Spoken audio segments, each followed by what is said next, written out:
أين سنكون يوم تبدل الأرض غير الأرض والسماء؟ سألت السيدة عائشة رضي الله عنها رسول الله صلى الله عليه وسلم عن نزول هذه الآية: يوم تبدل الأرض غير الأرض والسماوات وبرزوا لله الواحد القهار.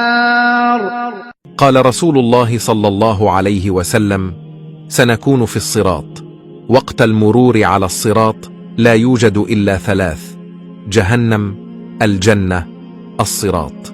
يقول الرسول صلى الله عليه وسلم: يكون أول من يجتاز الصراط أنا وأمتي، ولن يكون هناك سوى مكانين: الجنة وجهنم، ولكي تصل إلى الجنة يجب أن تجتاز جهنم.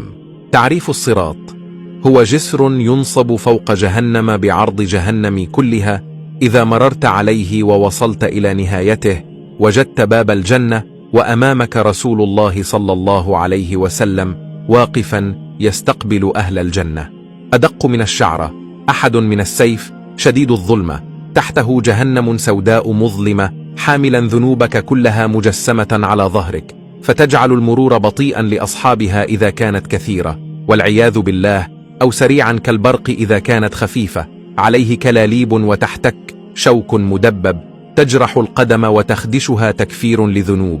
سماع أصوات صراخ عال لكل من تزل قدمه ويسقط في قاع جهنم. الرسول عليه الصلاة والسلام واقف في نهاية الصراط عند باب الجنة، يراك تضع قدمك على أول الصراط، يدعو لك قائلا: يا رب سلم، يا رب سلم، حبيبي أنت يا رسول الله. يرى العبد الناس أمامه، منهم من يسقط ومنهم من ينجو ولا يبالي، وقد يرى العبد والده وأمه لكن لا يبالي بهما أيضا، فكل ما يهمه في تلك اللحظة هو نفسه فقط. يروى أن السيدة عائشة رضي الله عنها تذكرت يوم القيامة فبكت، فسألها الرسول صلى الله عليه وسلم: ماذا بك يا عائشة؟ فقالت: تذكرت يوم القيامة، فهل سنذكر أباءنا؟ هل سيذكر الحبيب حبيبه يوم القيامة؟ قال الرسول صلى الله عليه وسلم: نعم، إلا في 3 مواضع: عند الميزان، عند تطاير الصحف، عند الصراط. أستغفر الله العظيم.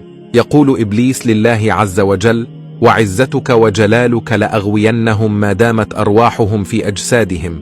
فيقول الله تبارك وتعالى: قال هذا صراط علي مستقيم إن عبادي ليس لك عليهم سلطان إلا من اتبعك من الغاوين وإن جهنم لموعدهم أجمعين. إذن فلنصبر ونجاهد أنفسنا على مفاتن الدنيا، ونعين بعضنا لنلتقي في جنة عرضها السماوات والأرض. اللهم اجعلنا ممن يعبر الصراط بسلام.